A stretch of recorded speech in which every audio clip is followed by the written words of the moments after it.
मेरे पास दुनिया की हर चीज को कॉपी करने की ताकत है, फिर भी मैं कुत्तों के साथ खाने के लिए लड़ने वाली जिंदगी जी रहा हूँ। ऐसा इसलिए है क्योंकि मेरी ताकत सिर्फ जादुई चीजों को ही कॉपी कर सकती है, लेकिन मैं एक आम इंसान होने के नाते भला मैं कोई जादुई चीज कैसे देख सकता हूँ। यहाँ तक कि जादू टोने के बारे में भी मैंने सिर्फ कहानियों में ही सुना था। मुझे लगा था कि मैं अपनी इस ताकत का कभी इस्तेमाल नहीं कर पाऊंगा। तभी मेरी मुलाकात एक बोलने वाले कौवे से हुई। उस रात गांव के एक गुंडे ने मेरे घर पर कब्जा कर लिया था। उसने मुझे लात मारकर आंगन में फेंक दिया और मैं सिकुड़कर एक छोटे पेड़ के सहारे बैठ गया। तेज बर्फबारी को देखते हुए मुझे होश खोता हुआ महसूस होने लगा, लेकिन तभी एक बहुत बड़ा काला कौवा पेड़ की डाल पर आकर बैठ गया। उसके फैले हुए पंख मेरे आधे शरीर के बराबर थे। बच्चे, तुम्हारा नाम क्या है? तुम कितने साल के हो? मेरा नाम हैरी है, मैं 12 साल का हूँ। मैंने नींद में जवाब दिया और अपनी भारी पलकें उठाई। मैंने ठंड बर्दाश्त करते हुए चारों ओर देखा तो देखा कि मेरे सिर के ऊपर बैठा वो बड़ा कौवा चांदनी रात में मुझे ही घूर रहा था। मैंने पूछा, क्या तुम बोल रहे हो बड़े कौवे? कौवे ने कहा, हैरी बच्चे, तुम आंगन के बाहर क्यों पड़े हो? अंदर क्यों नहीं जाते? क्या घर के अंदर तुम्हारे माता पिता है? अंदर मेरे माता पिता नहीं है, लेकिन ये मेरा घर है। वे मुझे अंदर नहीं जाने दे रहे। मेरे माता पिता के मरने के बाद गुंडों ने मेरे इस इकलौते घर पर कब्जा कर लिया।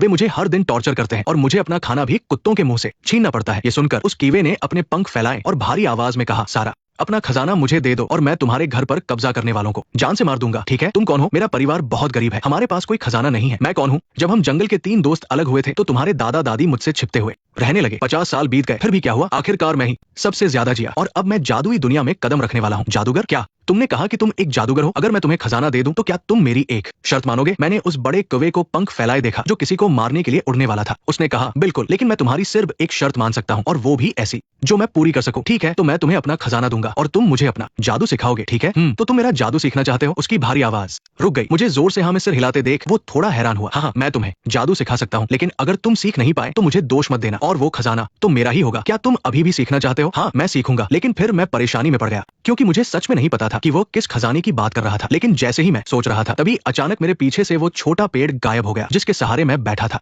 मैंने तुरंत पीछे की ओर हाथ बढ़ाकर खुद को संभाला। तभी मेरे हाथ में एक बहुत ही ठंडी सी चीज आ गई। मैंने नीचे देखा तो वो एक छोटी भारी डिस्क थी जो न तांबे की थी और न लोहे की। उस पर एक घने पेड़ का चित्र बना हुआ था। मैंने उस डिस्क को कसकर पकड़ा और ऊपर उड़ते हुए बड़े कौवे को देखकर बोला, अगर मैं तुम्हें ये खजाना दे दूं तो क्या मैं तुम्हारा जादू सीख पाऊंगा? इस पर उस बड़े कौवे ने अपना मुंह खोला और काव काव करते हुए बोला, कैसी बेवकूफों वाली बात कर रहे हो? क्या तुम मेरे इस पक्षी से उड़ना सीखोगे? ये सुनकर मैं हैरान रह गया। क्या जो मुझसे बात कर रहा था वो ये बड़ा कौवा नहीं है? तो अब मैं क्या करूं? मुझे समझ नहीं आ रहा था कि मैं क्या करूं। तभी काले कपड़े पहने एक सफेद बालों वाला बूढ़ा आदमी मेरे सामने आ खड़ा हुआ। सारा, तुमने खजाना तो नहीं खोया? मैंने फिर से जोर से अपना सिर हिलाया। वो बड़ा कौवा अब उस बोले आदमी के कंधे पर जा बैठा। वहां खड़े खड़े क्या देख रहे हो? इतना कहकर वो बूढ़ा आदमी आगे बढ़ गया। तब मुझे समझ आया कि मुझसे वो कौवा नहीं बल्कि ये बूढ़ा आदमी बात कर रहा था। होश में आते ही मैं दर्द सहते हुए उसके पीछे पीछे चल दिया। हम दोनों और वो कौवा उस छोटे से गांव से बाहर निकल गए। सुबह होने के बाद आखिरकार हम एक छोटे शहर में पहुंचे। मुझे खाना खिलाने के बाद उस बूढ़े आदमी ने फिर से मेरे साथ सफर शुरू कर दिया। शायद चलते चलते वो बोर हो गया था, इसलिए उसने अपनी भारी आवाज में मुझे जंगल के 3 दोस्तों की कहानी सुनाई। उनमें से एक का नाम स्मिथ था, दूसरे का जोन्स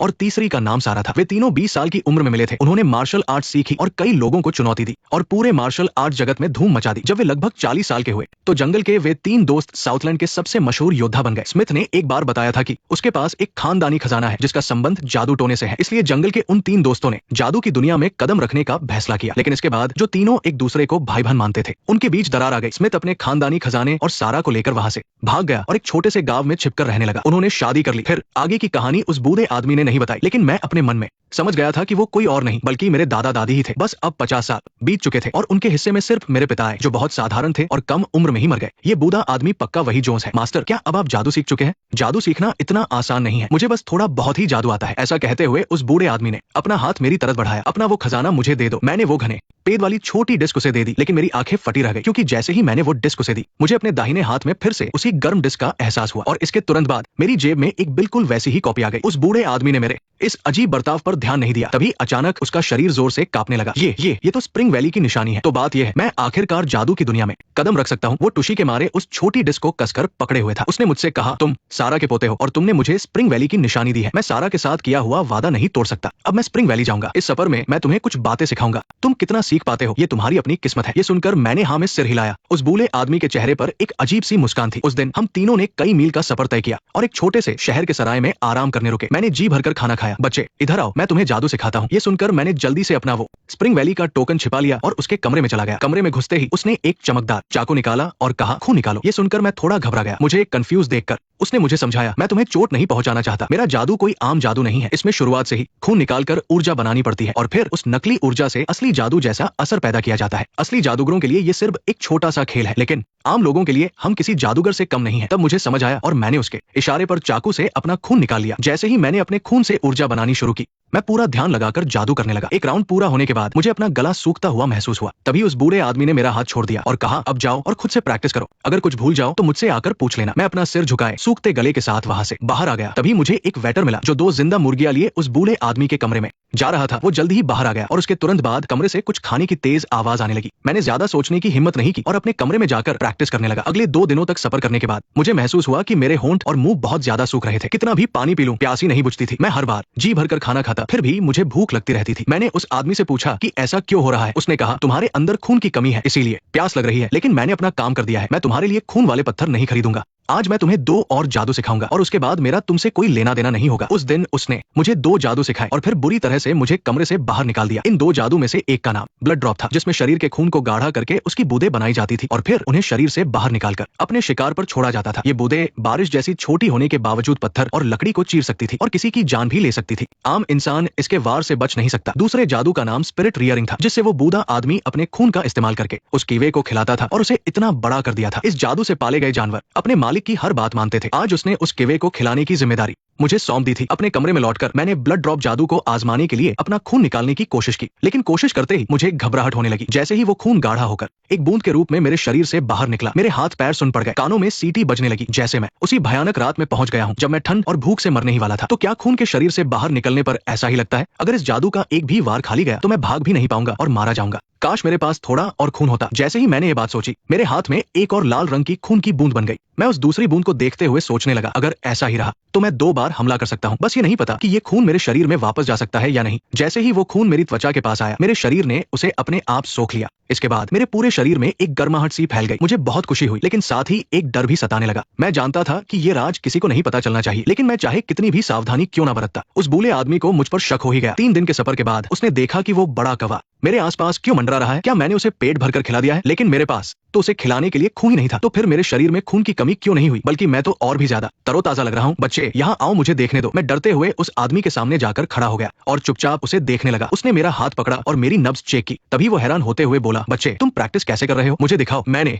उसकी बात मानकर जमीन पर बैठकर एक बार जादू किया। उसने बहुत ध्यान से देखा, लेकिन उसे कोई गड़बड़ नजर नहीं आई। ये जादू उसने इत्तेफाक से एक भागे हुए शैतानी जादूगर के गुलाम से हासिल किया था। आखिरकार उसे भी असली जादू नहीं आता था, इसलिए उसे कुछ समझ नहीं आया। आखिरकार उसने ज्यादा सोचना छोड़ दिया। वैसे भी कुछ ही दिनों में वो स्प्रिंग वैली पहुंचने वाला था। छोड़ो, तुम ऐसे ही प्रैक्टिस करते रहो। पता नहीं ये सही है या गलत, लेकिन तुम करते रहो। अगर तुम प्रैक्टिस करते हुए मारे गए तो शायद सारा की आत्मा भी मुझे माफ कर देगी। इतना कहकर उसने मुझे छोड़ दिया। इससे मुझे बहुत राहत मिली। मैंने अपने कमरे में जाकर उस बड़े कीवे को खाना खिलाया और फिर से अपना खून निकालकर उसकी कॉपी बनाई और प्रैक्टिस करने लगा। मेरे अंदर खून की मात्रा फिर से बढ़ गई। इसके बाद हमने 2 दिन और सफर किया। रास्ते में अब लोग बढ़ते जा रहे थे। वहाँ बड़ी बड़ी गाड़ियां और घोड़े थे, जिनके पीछे उनके नौकर चाकर और गार्ड चल रहे थे। वो सब भी हमारी तरह पूरब दिशा की ओर जा रहे थे। मास्टर, क्या ये लोग भी स्प्रिंग वैली जा रहे हैं? हाँ, ये सब भी अमर होना चाहते हैं, लेकिन क्या वो जादू सीख पाएंगे? ये उनके हाथ में नहीं है। आज हम स्प्रिंग वैली से आधे दिन की दूरी पर स्थित एक शहर में रुके। इस शहर का नाम सीक इमॉर्टल टाउन था। जो लोग जादू सीखना चाहते थे वो सालों से इसी जगह पर रुकते आ रहे हैं। इस शहर में बहुत भीड़ थी, जहाँ कुछ लोग महंगे कपड़े पहने और तलवार लिए घूम रहे थे, जिससे मेरे जैसे फटे पुराने कपड़े पहनने वाले लड़के को उन्हें देखकर जलन होने लगी। मेरी ऐसी हालत देखकर बूढ़े आदमी ने कहा, मैंने जो तुम्हें जादू सिखाया है, अगर तुम उसे कुछ सालों तक सीख लोगे तो तुम इन अमीर लोगों के बीच उठ बैठ सकोगे। तुम अपनी पूरी जिंदगी ऐशो आराम में बिताओगे। ये सुनकर मैंने कोई जवाब नहीं दिया, बस छुपकर अपनी जेब में रखा टोकन छुआ और हम एक सराय में जाकर रुके। जैसे ही मैं दूसरी मंजिल पर गया, खिड़की के पास बैठे महंगे कपड़ों वाले एक आदमी ने मुझे देखा। उसके पास बैठी एक लड़की ने धीरे से कहा, मास्टर, उस पक्षी को देखिए। उस आदमी की दिलचस्पी उसमें जग गई। ये बड़ा काला पक्षी तो बहुत शानदार लग रहा है। जॉन, जाओ उस पक्षी को मेरे पास लेकर आओ। जॉन नाम का वो आदमी मेरे पास आया और उसने उस कीवे को पकड़ने के लिए अपना हाथ बढ़ाया। मैं जो अभी अभी गांव से आया था, मैंने ऐसा नजारा कभी नहीं देखा था। मैंने तुरंत उस बूढ़े आदमी की ओर देखा। मेरी ओर क्या देख रहे हो? क्या मैंने तुम्हें जादू नहीं सिखाया है? उस बूढ़े आदमी के अपनी बात खत्म करने से पहले ही और मेरे कुछ भी समझ पाने से पहले वो बड़ा कौवा हवा में उड़ा और अपने नुकीले पंजों से उस आदमी जॉन के हाथों पर गहरी खरोंचें मार दी। जॉन दर्द से चिल्लाया और उसने अपनी तलवार निकालकर मुझ पर हमला कर दिया। मैंने तुरंत अपना ब्लड ड्रॉप जादू किया और उस आदमी पर छोड़ दिया। एक तेज आवाज के साथ वो खून की बूंद जॉन के कंधे को चीरती हुई लकड़ी की मेज के आर पार हो गई। जॉन मुझे हैरानी और डर से देखने लगा और तुरंत घुटनों के बल बैठ गया। अरे ये तो जादू है। और वो अमीर आदमी भी तुरंत उसके पीछे पीछे जमीन पर घुटनों के बल बैठ गया। तो आप एक जादूगर हैं। मैं साउथलैंड के प्रधानमंत्री का चौथा बेटा डेविड हूँ। कृपया हमें माफ कर दीजिए। बूले आदमी ने जमीन पर बैठे उन लोगों पर कोई ध्यान नहीं दिया, बल्कि वो कुछ हैरानी से मुझे देख रहा था। ये लड़का अपना खून निकालने के बाद भी खड़ा है। इसके शरीर में खून की कोई कमी नहीं दिख रही है। ये कितनी अजीब बात है। तुम सब खड़े हो जाओ, हमारी चीजें फिर कभी मत छीनना। लेकिन मेरे ऐसा कहने पर डेविड और बाकी लोगों को लगा कि मैं ताना मार रहा हूँ और उन्हें चोरी करने के लिए डांट रहा हूँ, इसलिए वे सब डरकर सिर झुकाने लगे। यंग मास्टर, मुझे माफ कर दीजिए। मैं अपनी गलती सुधारने के लिए कुछ भी करने को तैयार हूँ। मैंने देखा कि वे उठने की हिम्मत नहीं कर रहे थे और माफी मांगना चाहते थे। मैंने सोचा, पर समझ नहीं आया कि क्या मांगू। अगर मैंने कुछ नहीं मांगा तो शायद वे ऐसे ही घुटनों के बल बैठे रहेंगे। तभी मेरी नजर अपने कंधे पर बैठे कुएं पर पड़ी और मुझे एक तरकीब सूझी। क्या तुम लोग अपने साथ कोई जिंदा जानवर लाए हो? ये सुनकर मैक्स ने धीरे से अपना सिर उठाया और बोला, हम अपने साथ 8 शानदार घोड़े लाए हैं जो सराय के तबेले में बंधे हैं। मैं अभी वेटर से कहकर उन्हें आपके लिए तैयार करवाता हूँ। ये कहकर वो जल्दी से अपने आदमियों को लेकर चला गया, जैसे उसे डर हो कि मैं अपना मन ना बदल लूं। उनके जाने के बाद मैंने ओल्ड आर्थर की तरफ देखा। आर्थर, क्या ये खून के काम आएंगे? ये बहुत मुश्किल लग रहा है, लेकिन हम स्प्रिंग वैली के बहुत करीब है। अगर सच में स्प्रिंग वैली का कोई मास्टर बुराइयों का खात्मा करने आ गया तो तुम क्या जवाब दोगे? मैंने कहा, ठीक है, मैं आधा हिस्सा आपको दे दूंगा। ये हुई ना बात। ओल्ड आर्थर ने मुस्कुराते हुए कहा और घोड़े लाने के लिए वेटर के पीछे चला गया। वहीं मैं कमरे में वापस आया, कुएं को खाना खिलाया और अपनी ट्रेनिंग शुरू कर दी। अगली सुबह ओल्ड आर्थर सराय में लौटा और मेरी तरफ एक छोटा जार फेंका। ये लो तुम्हारा हिस्सा, इसमें तुम्हारे अगले 3 महीने के लिए काफी खून है। अगर तुम इसे संभल कर इस्तेमाल करो तो ये 1 साल तक भी चल सकता है। सही कहा। खैर, मैं आज ही स्प्रिंग वैली जा रहा हूँ। इतना कहकर वो मुड़ा और चल दिया। मैं भी बिना कुछ बोले चुपचाप उसके पीछे पीछे चलने लगा। ओल्ड आर्थर ने भी मुझे भगाने की कोशिश नहीं की। इस तरह हम, एक बूढ़ा, एक बच्चा और एक कौवा, उस भीड़ भाड़ वाले शहर से निकलकर पूरब में स्प्रिंग वैली की तरफ बढ़ चले। कुछ घंटों बाद हमें दूर पहाड़ के सामने एक विशाल पेड़ दिखाई दिया। वो पेड़ इतना ऊंचा था कि बादलों को छू रहा था। पेड़ के पीछे सफेद बादल तैर रहे थे। इस जादुई नजारे को देखकर ओल्ड आर्थर जोश से भर गया और उसके कदम अपने आप तेज हो गए। उस विशाल पेड़ के नीचे एक बहुत बड़ा पत्थर रखा हुआ था, जिस पर बड़े बड़े अक्षरों में लिखा था, बिना काम के ट्रेनिंग करने वालों को परेशान करने वालों को मार दिया जाएगा। ये देखकर ओल्ड आर्थर ने सावधानी से एक गोल्ड टोकन निकाला, सिर झुकाया और उसे अपने सिर के ऊपर उठाते हुए बोला, मैं स्प्रिंग वैली का टोकन लेकर आया हूँ। कृपया मुझे घाटी में आने दें और जादू सीखने का मौका दें। थोड़ी देर बाद एक आदमी उस विशाल पेड़ से उड़ता हुआ नीचे आया। टोकन मुझे दो, उसने कहा। उसके इतना कहते ही ओल्ड आर्थर के हाथ से टोकन उड़कर उस आदमी के हाथ में चला गया। ये असली है। ये टोकन सिर्फ एक इंसान को अंदर जाने की इजाजत देता है। तुम जाओगे या ये बच्चा? ओल्ड आर्थर खुशी से उछल पड़ा। मैं जाऊंगा। वो आदमी जोर से हंस पड़ा। तुम खुद को देखो, तुम्हारे बाल सफेद हो चुके हैं। तुम 70-80 साल के होगे और अभी जादू सीखने के सपने देख रहे हो। बेहतर होगा कि तुम अपने परिवार के किसी बच्चे को भेजो, शायद उसमें कोई बात हो। मेरा इस दुनिया में कोई नहीं है और ना ही मेरी कोई औलाद है। मैं बस जादू सीखना चाहता हूँ, ओल्ड आर्थर ने कहा और मेरी तरफ ऐसे देखा जैसे मेरा यहाँ होना उसे खटक रहा हो। ठीक है, मेरे साथ आओ, मैं तुम्हें अंदर ले चलता हूँ। अगर तुम्हारे पास ये टोकन ना होता तो तुम जैसे बूले इंसान को अंदर जाने का मौका कभी नहीं मिलता। ओल्ड आर्थर बहुत खुश हुआ। शुक्रिया मास्टर, मुझे अंदर ले जाने के लिए आपका बहुत बहुत शुक्रिया। जैसे ही वे मुड़कर जाने लगे, मैंने कहा, मास्टर, मेरे पास भी एक टोकन है। ये सुनकर वो आदमी रुका और पीछे मुड़ा। ओल्ड आर्थर भी हैरानी से मेरी तरफ देखने लगा। जब उन्होंने मेरे हाथ में टोकन देखा तो उनके चेहरे का रंग उड़ गया। हंटर, तुम मरने के बाद भी चैन से नहीं बैठे। तुम्हारे पास 2 टोकन थे, तभी तो तुम सारा को भगा ले गए थे। और ये छोटा शैतान पूरे रास्ते इतना शांत इसलिए था क्योंकि वो सही मौके का इंतजार कर रहा था। तुम हंटर के परिवार वाले कभी सुधर नहीं सकते। उस आदमी ने कहा, आज पता नहीं क्या बात है, कई सालों में कोई एक इंसान नहीं आता और आज एक साथ 2 आ गए। तुम्हारा टोकन भी असली है, तुम भी हमारे साथ आओ। इसके बाद ओल्ड आर्थर की नफरत भरी नजरों के बीच मैं उस आदमी के पीछे पीछे मुड़ते हुए रास्तों से होकर स्प्रिंग वैली के अंदर पहुंच गया। स्प्रिंग वैली में नीले और ग्रे कपड़े पहने हुए स्टूडेंट्स इधर उधर घूम रहे थे और कभी कभी हमारे सिर के ऊपर से उड़ती हुई तलवारें भी गुजर रही थी। हमें एक ऑफिस में ले जाया गया जिसका नाम मैनेजमेंट रूम था। डीकन रे, जब मैं मेन गेट पर गश्त कर रहा था तब ये दोनों अपने अपने टोकन लेकर यहाँ एडमिशन लेने आए। कृपया आप इन्हें चेक कर लीजिए। डीकन रे ने दोनों टोकन को ध्यान से देखा और कहा, ठीक है केविन, मैंने देख लिया। तुम और लुइस अपनी गश्त पर वापस जाओ। वो आदमी खुशी से मुस्कुराया। शुक्रिया डीकन रे। फिर उसने जल्दी से अपनी कमर से एक पहचान पत्र निकाला। तभी डीकन रे के पीछे रखे एक पत्थर से 2 चमकदार रोशनी निकली और उस कार्ड में चली गई। तुम दोनों जाकर अपना हाथ उस पत्थर पर रखो और अपनी जादुई ताकत चेक कराओ। अगर तुम्हारा नाम नहीं आया तो तुम कभी जादू नहीं सीख पाओगे और जिंदगी भर नौकर बनकर रहोगे। ओल्ड आर्थर ने घबराहट में थूक निकला, धीरे धीरे पत्थर के पास गया और अपना हाथ उस पर रख दिया। आर्थर 93 साल, हेल्पर, लेवल 5 की ताकत। ओल्ड आर्थर ने खुशी से डीकन रे की तरफ देखा। क्या इसका मतलब है कि मुझमें जादुई ताकत है? क्या अब मैं नौकर नहीं बनूंगा? तुम्हारी ताकत सबसे निचले स्तर की है। अगला। इसके बाद मैं भी पत्थर के पास गया और उस पर हाथ रख दिया। मुझे अपनी हथेली में थोड़ी गर्माहट महसूस हुई। पत्थर पर लिखा आया, हैरी, 12 साल, हेल्पर, लेवल 4 की ताकत। ये देखकर डीकन रे थोड़ा हैरान हुआ। लेवल 4 बुरा नहीं है, तुम्हारे पास बाहरी टीम में शामिल होने का मौका है। ओल्ड आर्थर ने अपने हाथ जोड़कर डरते हुए पूछा, डीकन रे, तो क्या मैं भी अपनी लेवल 5 की ताकत के साथ बाहरी टीम में जा सकता हूँ? बाहरी टीम? मुझे तो लगता है कि तुम सीधा कब्र में जाओगे। बाहरी टीम में जाने के लिए तुम्हें कम से कम लेवल 4 तक की ट्रेनिंग पूरी करनी होगी। इस बच्चे को भी अपनी लेवल 4 प्रकार की ताकत के साथ कम से कम 10 साल लगेंगे। तुम्हारी तो उम्र भी बहुत हो चुकी है और ताकत भी कम है। तुम और कितने साल जिंदा रहोगे? खुशकिस्मत मानो कि तुम नौकर नहीं बल्कि हेल्पर बन गए। डीकन रे की बातें सुनकर ओल्ड आर्थर बहुत उदास हो गया। आज से तुम दोनों जादुई खेतों में हेल्पर के तौर पर काम करोगे। तुम लोग खेती करने के साथ साथ अपनी ट्रेनिंग भी करोगे। खेतों में जो भी फसल होगी उसका 20% हिस्सा तुम अपने पास रख सकते हो। हर 6 महीने में तुम्हें अपनी फसल जमा करानी होगी और तुम्हें 5 क्रेडिट मिलेंगे। इतना कहकर उसने अपनी कमर पर हाथ फेरा और टेबल पर हेल्पर की 2 ग्रे रंग की ड्रेस और 2 हल्के ग्रे रंग के कार्ड रख दिए। हम दोनों आगे बढ़े और अपने कपड़े और कार्ड ले लिए। फिर डीकन रे ने नीले कपड़े पहने एक और स्टूडेंट को बुलाया। जैक, तुम इन्हें इनके खेत दिखा दो। जी डीकन रे, तुम दोनों मेरे साथ आओ। इसके बाद हमें एक समतल घाटी में ले जाया गया। जैसे ही हम वहां पहुंचे, नीले कपड़े पहने एक मोटा सा आदमी मुस्कुराते हुए हमारे पास आया। अरे जैक, तुम यहाँ कैसे? मैनेजर टॉम, मैं इन दोनों नए हेल्पर्स को छोड़ने आया हूँ, जैक ने कहा और फिर उसने मुझे और ओल्ड आर्थर को उस मोटे आदमी से मिलवाया। ये मैनेजर टॉम है जो बस कुछ ही दिनों में हमारी मुख्य टीम का हिस्सा बनने वाले हैं। ये इन जादुई खेतों के मैनेजर भी है। अब से तुम्हें इनकी हर बात माननी होगी। मन लगाकर खेती और ट्रेनिंग करो ताकि तुम भी लेवल 4 पार करके बाहरी टीम में आ सको। ये सुनकर मैनेजर टॉम थोड़ा हैरान हुआ। नए स्टूडेंट्स को चुनने में तो अभी 1 साल बाकी है। फिर ये दोनों इस वक्त कैसे आ गए? इन दोनों के पास स्पेशल टोकन थे। मैनेजर टॉम को बात समझ में आ गई। तुम चिंता मत करो जैक, मैं इन दोनों का ख्याल रखूंगा। जाने से पहले जैक ने मुझे एक स्पेशल कार्ड दिया। तुम दोनों यहाँ नए हो। इस कार्ड में हमारे यहाँ के सारे नियम लिखे हैं। उम्मीद है कि हम जल्द ही बाहरी टीम में मिलेंगे। जैक के जाते ही मैनेजर टॉम का चेहरा पूरी तरह बदल गया। तुम दोनों यहाँ क्या खड़े खड़े मुंह देख रहे हो? अपने नाम बताओ और रजिस्टर में एंट्री करो। मैनेजर टॉम, मेरा नाम आर्थर है। ओल्ड आर्थर ने अपनी बात पूरी भी नहीं की थी कि मैनेजर टॉम गुस्से से आगे बुला हो गया। तुम्हारी हिम्मत कैसे हुई मुझे मैनेजर टॉम बुलाने की? तुम बस एक बेकार बोले हो। शुक्र मनाओ कि तुम्हें अभी तक नौकर नहीं बनाया गया है। ओल्ड आर्थर ने अपने होंठ भींचे और सिर नीचे कर लिया। टोकन मिल गया तो खुद को स्टूडेंट समझने लगे। तुम लोग बस मामूली हेल्पर हो। उसकी डांट फटकार के बीच हम दोनों ने अपने नाम, उम्र और ताकत का लेवल रजिस्टर में दर्ज करा दिया। फिर वो हमें 2 खेतों के पास ले गया। हर खेत कुछ एकड़ बड़ा था और हर खेत के आखिर में एक छोटा सा पत्थर का घर बना था। कल से खेतों में काम शुरू कर देना। कुछ समझ ना आए तो दूसरों से पूछ लेना। बिना वजह मुझे परेशान मत करना। इतना कहकर मैनेजर टॉम वहां से चला गया। हम दोनों खेतों के बीचों बीच खड़े एक दूसरे का मुंह देखते रह गए। तो जादुई दुनिया के लोग भी आम इंसानों की तरह ही घमंडी होते हैं। ओल्ड आर्थर की बात सुनकर मैंने भी सिर हिलाया और अपने कंधे पर बैठे कौवे को देखा। पूरे रास्ते ये कौवा बहुत बेचैन रहा था। स्प्रिंग वैली के किसी भी बड़े से बड़े मास्टर ने इसे घास तक नहीं डाली। आर्थर, आप कौन सा खेत लेंगे? मैं कौन सा लूंगा? ये कहकर ओल्ड आर्थर ने अपना हाथ उठाया ही था कि तभी थोड़ी दूर से किसी की आवाज आई।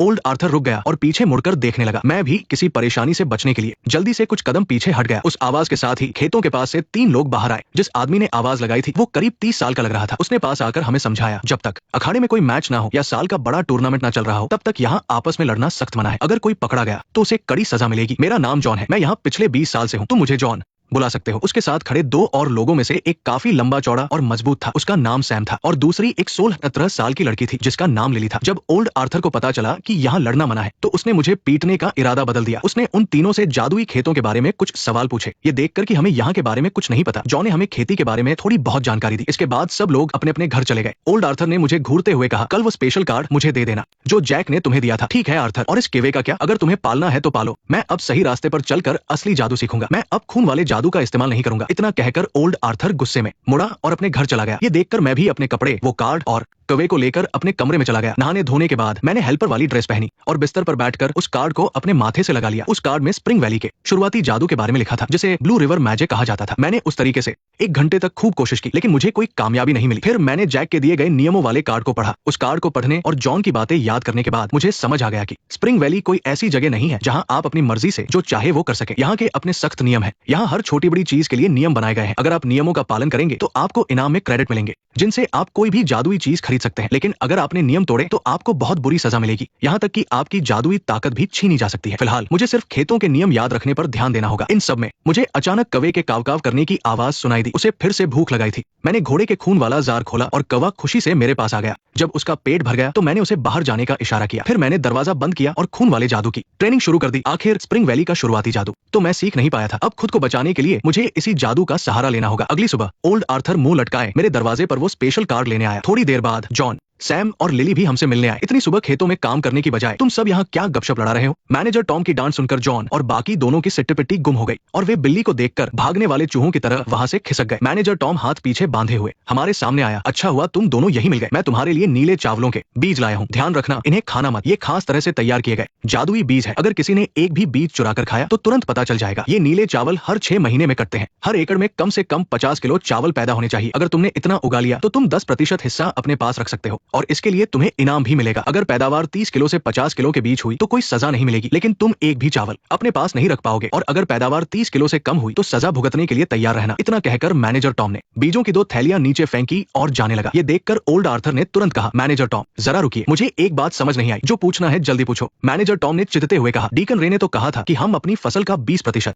हिस्सा अपने पास रख सकते हैं। क्या मैंने कुछ गलत सुना था? ये सुनकर मैनेजर टॉम आगे बुला हो गया। हाँ, तुम 20% रख सकते हो, लेकिन ये तुम्हारा पहला साल है और तुम्हारे पास इतनी ताकत नहीं है। जब तक चावल तैयार नहीं होते तब तक तुम्हें खाना पीना कौन देगा? मैं ही दूंगा ना। वो 10% हिस्सा तुम्हारे खाने पीने का ही खर्च है। तुम्हें क्या लगता है कि मुझे तुम जैसे बूले की कोई परवाह है? तो क्या हम अपने खाने पीने का इंतजाम खुद नहीं कर सकते? हम आपको परेशान नहीं करना चाहते। ओल्ड आर्थर की बात पूरी भी नहीं हुई थी कि मैनेजर टॉम ने अपनी 2 उंगलियां जोड़ी और कुछ बड़बड़ाया। अगले ही पल एक तेज सफेद रोशनी हवा को चीरती हुई आई और ओल्ड आर्थर दूर जाकर गिरा। उसके मुंह और नाक से खून बह रहा था। तुम बेकार बूने, क्या तुम्हें लगता है कि मैं तुमसे कोई सौदा कर रहा हूँ? अगली बार ऐसा हुआ तो मैं तुम्हें जिंदा नहीं छोड़ूंगा। ये कहकर वो गुस्से में वहां से चला गया। मैं ये सब देखकर हैरान था और मुझे वो दिन याद आ गया जब गुंडों ने हमारे घर पर कब्जा किया था। मैंने मन ही मन ओल्ड आर्थर का शुक्रिया अदा किया। जादुई दुनिया में कदम रखते ही उसने मुझे जिंदा रहने का सबसे बड़ा सबक सिखा दिया था। मैंने ओल्ड आर्थर को सहारा देकर उठाया और उसे उसके घर तक ले गया। फिर मैंने उसकी बीजों की थैली भी उठाकर अंदर रख दी। ओल्ड आर्थर बिस्तर पर लेटे हुए मुझे इधर उधर भागते देख रहा था। उसकी आंखों में मेरे लिए नरमी आ गई थी। बच्चे, तुम मेरी देखभाल क्यों कर रहे हो? क्या तुम भूल गए कि मैं कल तुम्हें पीटना चाहता था? मैंने अपना सिर खुजाते हुए कहा, आर्थर, पूरे रास्ते आप मेरे साथ रूखेपन से पेश आए, लेकिन आपने कभी मुझे नुकसान नहीं पहुंचाया। अगर आप सच में मैनेजर टॉम की तरफ बुरे होते और मेरा सामान लूटना चाहते तो आप मुझसे इतनी बातें नहीं करते। ओल्ड आर्थर मुस्कुराया। उसकी थकी हुई आंखों में एक चमक थी। दोपहर में मैनेजर टॉम फिर से आया और उसने मुझे और ओल्ड आर्थर को उसने कोई सफाई नहीं दी और मुड़कर चला गया। रात को जब सैम ओल्ड जॉन को देखने आया तब हमें पता चला कि इस स्पिरिट राइस में ऊर्जा है जो हमारी ट्रेनिंग की स्पीड बढ़ा सकती है। इससे मुझे उस कॉपी किए गए टोकन की याद आ गई और एक सरप्राइज की भी। अगर मैं स्पिरिट राइस को कॉपी कर सकूं तो मेरा कल्टीवेशन का सफर बहुत आसान हो जाएगा। सैम भाई, क्या आपके पास थोड़ा स्पिरिट राइस है?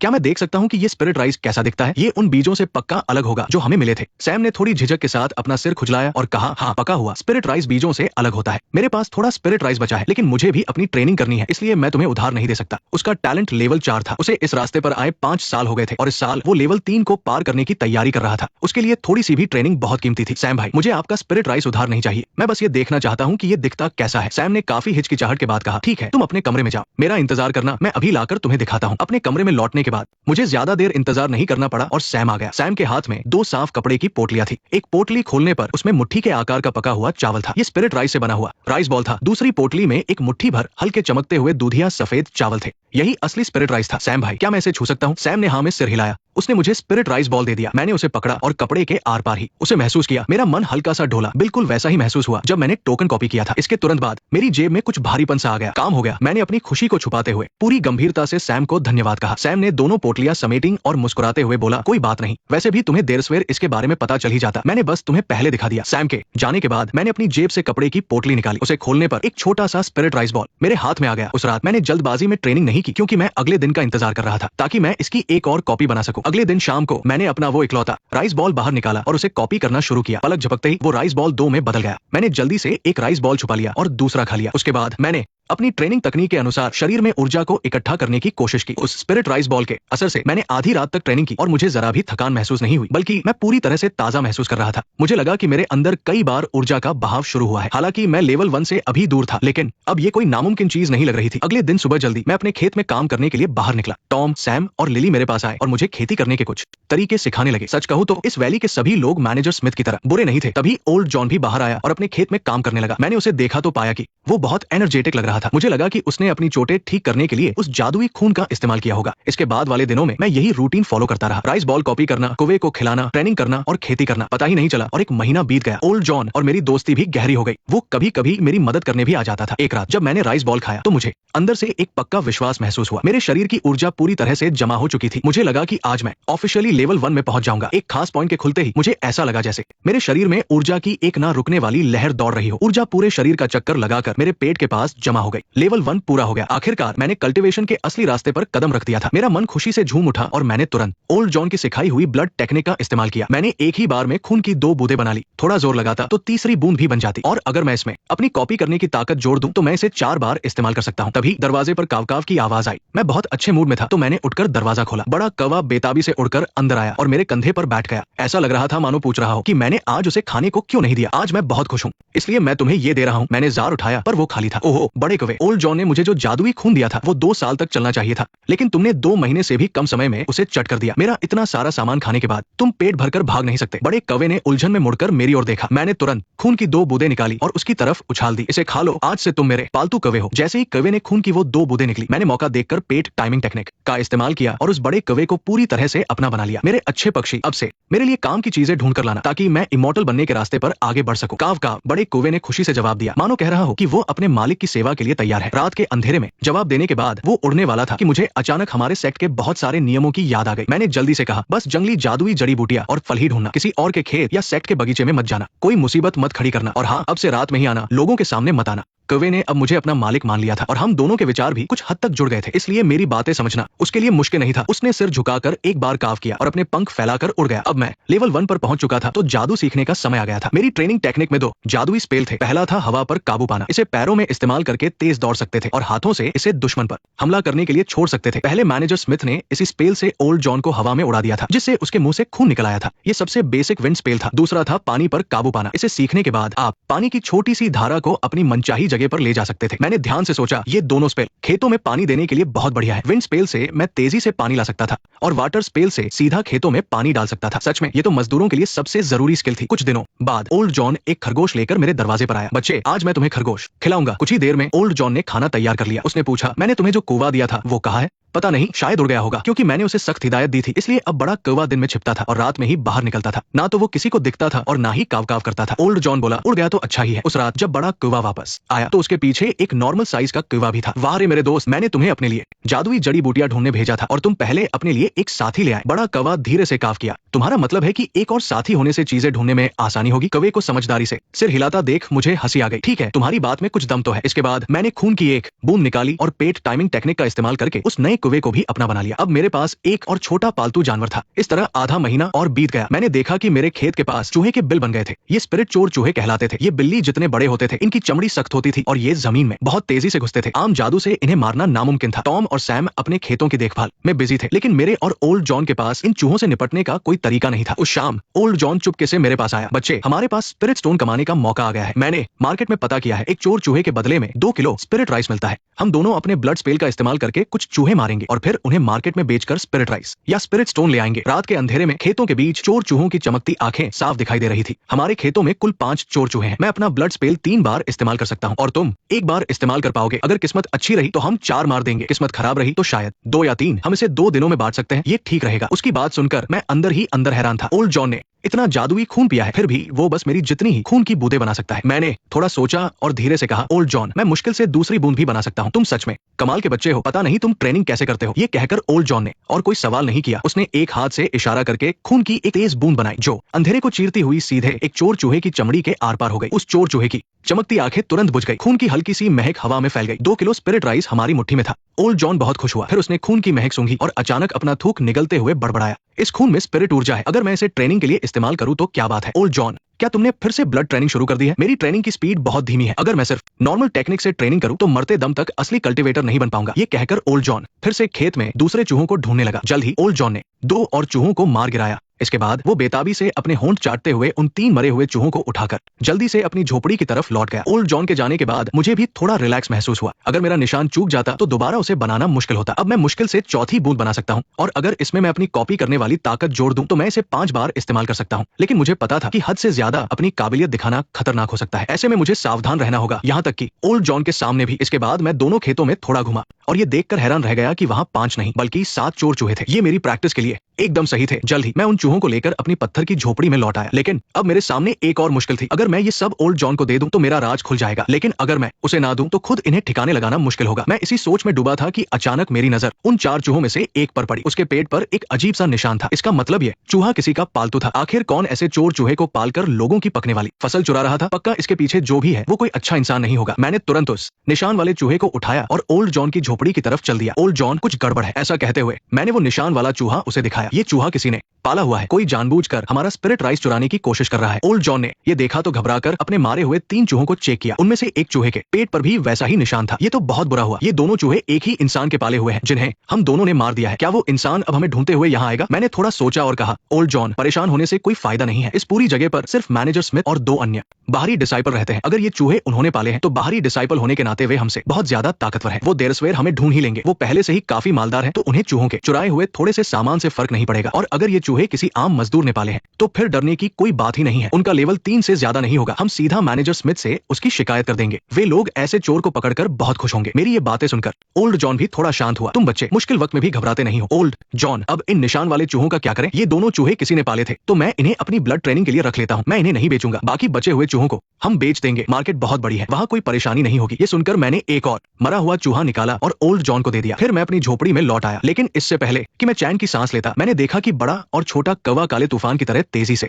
झोपड़ी के अंदर आए। बड़े कौवे ने अपनी चोंच खोली और उसमें से एक हरी टहनी धीरे से नीचे गिराई। उस टहनी के सिरे पर एक नीले रंग का फल लगा हुआ था, जो किसी चमचमाते हीरे जैसा लग रहा था। उस नीले फल से जादुई ऊर्जा निकल रही थी, जो उसके चारों ओर धुएं की तरह तैर रही थी। इसके साथ ही उसमें से एक बहुत ही मीठी महक भी आ रही थी। छोटे कौवे ने भी बड़े कौवे की तरह अपने मुंह से एक टहनी निकाली। उस पर भी एक वैसा ही नीला चमकदार फल लगा हुआ था। तो तुम लोगों ने जादुई फल ढूंढ लिए। मैंने जल्दी से उन दोनों फलों को प्यार से अपने हाथों में ले लिया। क्या और भी है? बड़े और छोटे कौवे ने अपना सिर नामे हिलाया। क्या ये किसी के हैं या जंगली हैं? कहीं तुमने इन्हें सेट के बगीचे से तो नहीं चुराया? उन्होंने फिर से नामे सिर हिलाया। बहुत बढ़िया काम किया, आज मैं तुम दोनों को इनाम दूंगा। ये कहकर मैं कौवों को खिलाने के लिए खून की बूंदें निकालने ही वाला था कि मैं अचानक रुक गया। मैंने अभी अभी 4 बार अपनी खून की बूंदें इस्तेमाल की थी। मेरे लिए अब और बूंदें निकालना बहुत मुश्किल था। ठीक उसी समय बड़ा कौवा उछलकर चोर चूहे के शव पर बैठ गया। वो मेरी तरफ बहुत ही उम्मीद भरी नजरों से देखते हुए धीरे से काव किया। क्या तुम इस चूहे को खाना चाहते हो? बड़े कौवे ने सिर हिलाकर हामी भरी। ये देखकर छोटा कौवा भी झट से दूसरे चूहे पर बैठ गया, मानो उसे डर था कि कहीं वो भूखा न रह जाए। ठीक है, ये तुम्हारे हुए। मैं सोच ही रहा था कि इनका क्या करूं। दोनों कौवे बहुत खुश हो गए। वे दोनों अपना अपना चूहा पकड़कर बाहर खाने चले गए। लगभग 2 घंटे बीत जाने के बाद दोनों कौवे नशे में धुत लोगों की तरह लड़खड़ाते हुए वापस आए। झोपड़ी में आते ही वे दोनों